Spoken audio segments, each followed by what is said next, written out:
Hi everybody, this is Toffee bringing you chapter 5 of my 4 Kings 100% Growth LTC. This is the first of 4 Kings shopping chapters. There are 3 of these in the game, and basically on these maps there are no enemies. You're just given access to an arena, a bunch of armories and vendors, and given 5 turns to do whatever you can. So these maps are generally good opportunities to train units that might not necessarily be easy to train at LTC pace, or even to finish training some units, like Chase for instance. Now, the main objective in this shopping chapter in particular is to buy the Master Seal, which costs 20,000 gold. Um, we need this to promote Chase, and I've optimized things enough to the point where Chase actually promotes on turn 4, which means that he can get one mend use in at the end of this chapter. The one recruitable unit here is Dorian the Dancer. Here you can see that we rescue drop him forward so that Lydia can talk to him to recruit him, and then he'll chase up. Thanks to all the EXP optimizations that I've done, Chase can actually complete his training arc with just 4 visits to the arena as compared to the 5 that he needed in the old run. So, in a rigged LTC, a useful way to think of the arena is as a fixed source of experience. So, normally for unpromoted 1 range or 2 range locked units, or for promoted um, units in general, the maximum promoted units, except for a few special classes, the maximum amount of EXP you can get from 1 visit to the arena is 43, but unpromoted mages are special. Um, as you saw there, Chase earned more than 43 EXP because he fought a thief, and thieves give a little bit more EXP due to an innate thief EXP bonus. At the levels that we're at, typically a fight with a max level thief would be around 50 to 55 EXP. And it's because of this and the little bit of extra EXP that Chase has that with 3 fights with thieves and 1 fight with a regular enemy that's at level plus 4, he manages to exactly hit level 10. The key to optimizing a 4 Kings shopping chapter is planning out rescue drops and healing. Lydia is the only healer we have, so we are going to have to indulge in some shenanigans to make sure that all of our units maximize their EXP. Something in particular to note is that for Shelby and our new unit Marcy, who just joined us on this map, their personal weapons give stat bonuses which do apply in the arena. So Shelby with the Munio Tome has plus 10 defense and plus 10 res, and Marcy with her Ward Lance has plus 10 resistance. In the case of Marcy in particular, what this means is that her effective resistance stat is so high that mages tend to barely do any damage to her, as you just saw. This is particularly notable with shamans, for whom the strongest weapon that they can use in the arena, enemy shamans, the strongest weapon that they can use is Flux, which puts a very accessible ceiling on their maximum attack power. And Fimble Metal mages tend to chip them for like 1 or 2 damage.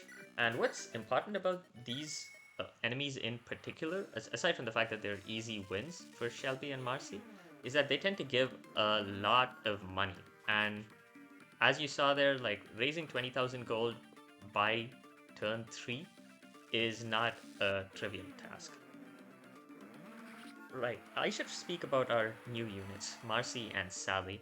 Marcy is a Pegasus Knight with god-awful bases who joins at the start of this map, and you'll notice we gave her an energy ring. This is for her to reach a strength benchmark for chapter 7 to make that map a little bit less annoying to rig. The alternative would have been just to sell the energy ring. Nobody else in particular needs it, and energy rings in this hack only boost strength, not magic.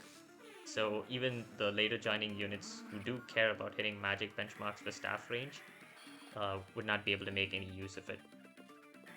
Yeah, so Marcy's Ward Lance does effective damage to mages on top of the resistance boost that it gives.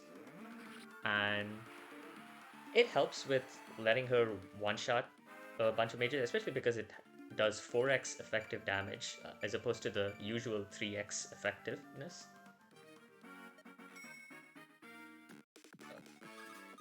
We need to train Marcy because she's our first flyer, even though her combat is actually god awful. Like, even with 100% growth, she barely manages to do what we want her to do, and is probably at about the limit of how bad a flyer can be while still being useful in a 100% growth playthrough. The other new unit we got is Max's daughter Sally, who has a personal aqua stone that weighs a ton of bricks. It has a weight of 10 and her constitution is 4.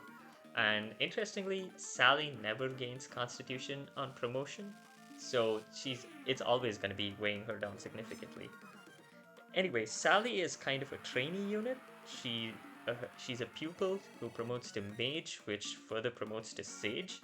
And normally, a trainee unit is not very useful in a growth LTC until and unless there's something unique they can do with one of their promoted classes.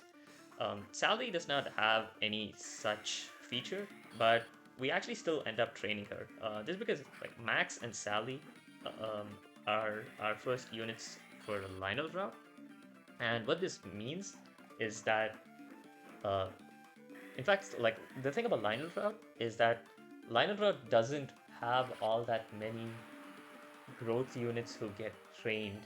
So Sally is actually pretty free to gain EXP there, and there is a character recruitment.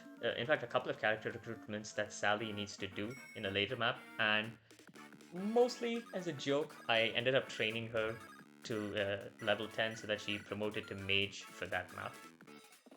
It's not necessary. Like, you can, with a little more rigging, like you can get that map done just fine with her as a pupil. And Mars, oh right, I should also mention Marcy also is part of Lionel route. So, but the thing is, even though she's a 100% growth Pegasus Knight, she actually doesn't help all that much with the main LTC clears of most of the maps on Lionel route. This is to do with how Lionel route actually works in practice.